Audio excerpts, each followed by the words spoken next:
소장님, 저희 아이가 어렸을 네. 때 그 얼굴에 조금 살짝 큰 점이 하나 있었어요. 네네네.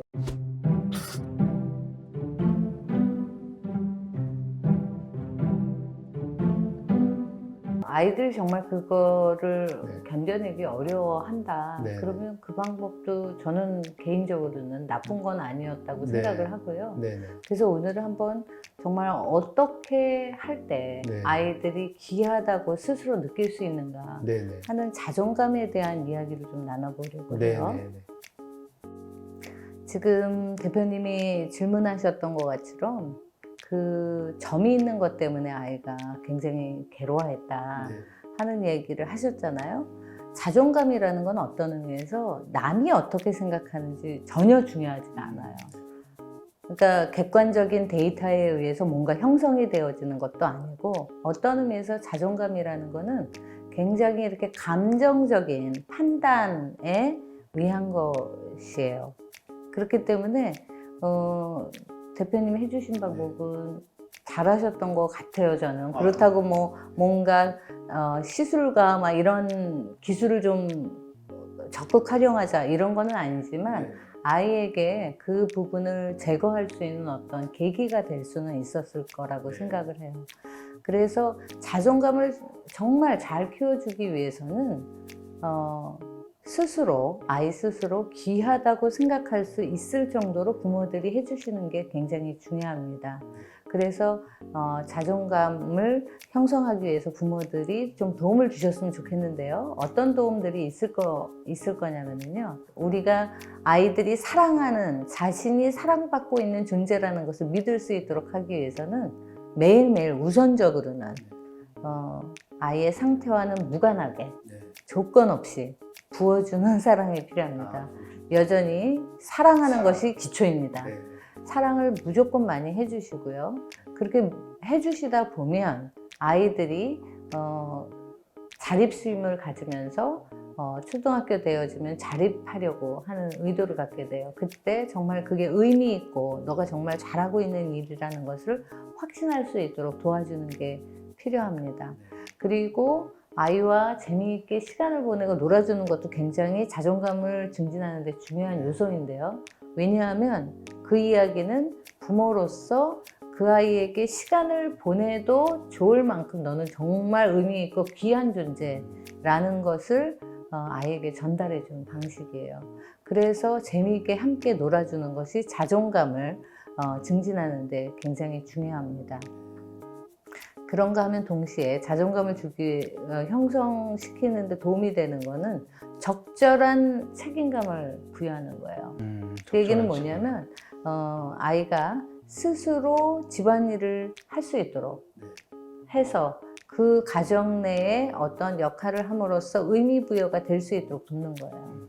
그러니까 어린 저희 아들 같은 경우는 아주 어렸을 때 뭘 했냐면 아빠 구두 닦기를 했어요. 네, 근데 그 구두 닦기 잘 못하죠. 못하는데 그래도 어찌됐건 아빠에게 뭔가 구두 솔질 몇 번 함으로써 아빠를 자기가 생각하고 또 아빠가 그거에 대해서 칭찬을 많이 해주고, 그러면은 자기는 굉장히 이렇게 의미 있는, 존재감이 있는 사람이라고 느낄 수 있도록 하는 그런 거죠. 아니면 요새 이제 재활용 많이 하잖아요. 재활용 분리하는 거를 시킨다든지, 아니면 분리되어진 것을 들고 나갈 때 그 중에서 플라스틱 한 종류는 아이가 들고 나가도록 한다든지, 이렇게 집안에서 무엇인가 역할을 할 수 있도록 하는 것은 스스로에게 가치를 부여하는 데 있어서 굉장히 중요한 요소로 작용을 할 거예요.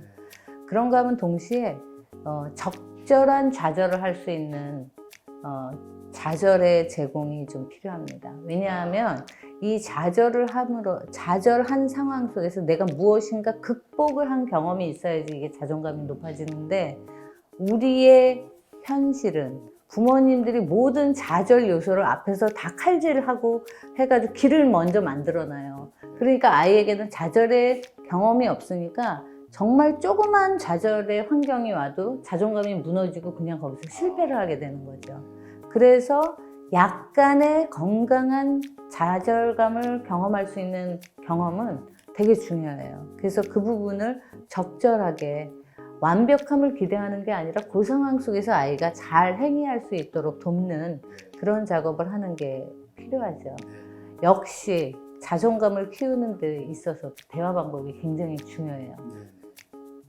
그래서 아까 우리가 그 상호작용은 관계성 속에서 이 언어로 하는 상호작용이 가장 중요하기 때문에 말하는 방법을 우리가 또 고민을 한번 해봐야 돼요. 그래서 긍정적인 언어로 표현하는 게 필요하고요. 여기서 우리가 주의해야 되는 거는 칭찬보다는 격려를 해주시는 게 중요해요. 우리는 보통 칭찬하면 다 모든 게 해결이 되는 걸로 생각을 하시는데 칭찬은 어떤 오류에 빠지기 쉽냐면 바깥으로부터 무엇인가 평가를 받는 거예요. 칭찬은 너 참 잘했다. 너 정말 이거 너무너무 잘했어. 부모가 해주는 거죠. 그렇게 외부로부터 평가를 받는 것이 칭찬이기 때문에 긍정적일지라도 그 칭찬에 익숙한 아이들은 그 외부적인 평가가 없으면 이내 주눅이 들어버려요. 내적으로 뭔가 힘을 끌어내오지를 못해요. 그래서 칭찬보다는 격려를 해주시는데 격려는 뭐냐면 그 아이가 한 행동 그 자체를 묘사하면서 해주는 거예요. 예를 들어서 애가 방을 깨끗하게 잘 치웠어. 야, 너 방 진짜 깨끗하게 잘 치웠다. 이건 칭찬이에요. 예, 너 티셔츠는 티셔츠 넣어야 되는 서랍에 바지는 바지 넣는 서랍에 너 정말 잘 너가 생각한 대로 정리를 해서 다 넣었네. 너무너무 아름답다 네 방이. 이렇게 해주는 게 격려예요. 그러니까 아이가 그러니까 그 평가에 대해서 주도성을 갖고 아이가 받아들일 수 있도록 하는 게 격려이기 때문에 우리가 이 차이를 굉장히 섬세하게 아이에게 전달해 주는 게 후에 아이의 내적 동기와 내적 힘을 형성하는 데 도움이 되기 때문에 이 부분은 굉장히 주의를 하셨으면 좋겠고요. 그리고 또 하나는 아이의 자존감을 키우기 위해서는 먼저 공감부터 해주시는 게 먼저예요. 그리고 나서 공감이 충분히 되어졌을 때 무엇인가 조언이나 충고를 해주는 방식으로 말의 순서를 좀 바꾸면 훨씬 더 효과가 있죠. 그래서 우리가 때로는 훈육할 때도 아이의 자존감을 그르치지 않도록 하는 게 중요해요.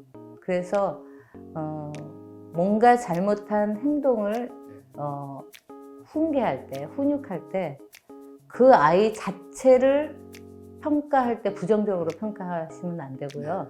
그 행동 자체를 이야기하셔야 돼요. 우리가 그래서 행동과 그 아동 자체를 분리하는 작업이 필요한데요. 부모님들은 그거를 아무 의미 없이 실수하시는 경우가 참 많이 있어요. 그러니까 아이한테 내가 그럴 줄 알았어. 너가 그렇지. 너가 그거밖에 못해. 내가 그럴 줄 알았어. 그렇게 실수할 줄 알았어. 내 말을 안 듣더니 그 꼴이 났네. 라는 식의 말을 하시면 안 된다. 많이 들어본 얘기죠. 네. 그렇죠. 많이 들어보신 레퍼토리인데 그렇게 하시면 안 되고 네. 행동에 대해서 초점을 맞춰서 예를 들어서 네가 그걸 한 건 이런 맥락에서 잘못된 거야. 그러니까 우리가 하기 위한 거는 이렇게 하는 거야. 그렇지만 너는 그거 해낼 수 있다고 믿어. 이렇게 해주셔야 돼요. 그래서 앞으로 변화를 일으키는 데 있어서 아이가 꼭 해낼 수 있을 것이라고 믿는 거죠. 그래서 자녀의 자존감을 만들어 주시는 거는 결국 다른 누가 아니라 부모예요. 그래서 우리가 이야기하는 것은 자존감이 높은 아이가 후에 연구 결과를 보면 학업 성취도 굉장히 높아요. 그렇기 때문에 우리가 조기교육 많이 하잖아요. 그 조기교육이 가장 중요하고 가장 좋은 교육은 자존감을 높이는 교육이다. 그러기 위해서 부모님들이 오늘도 잊지 않고 기억해야 되는 거는 내가 오늘 하는 행동이 이 아이의 자존감을 결정한다. 그래서 이 자존감을 내일을 위한 아이의 그 힘을 길러내는데 초점을 맞춰야 되겠다라고 생각을 하시면 되겠습니다. 오늘 그 자존감을 키워주는 여러 가지 이야기를 들었는데요. 마지막에 말씀하신 내가 하는 행동이 이제 아이의 자존감에 영향을 끼친다는 것에 대해 그거를 제가 머릿속에 담고 오늘 집에 가서 바로 실천을 한번 해보도록 하겠습니다. 네, 네. 파이팅입니다. 네, 감사합니다.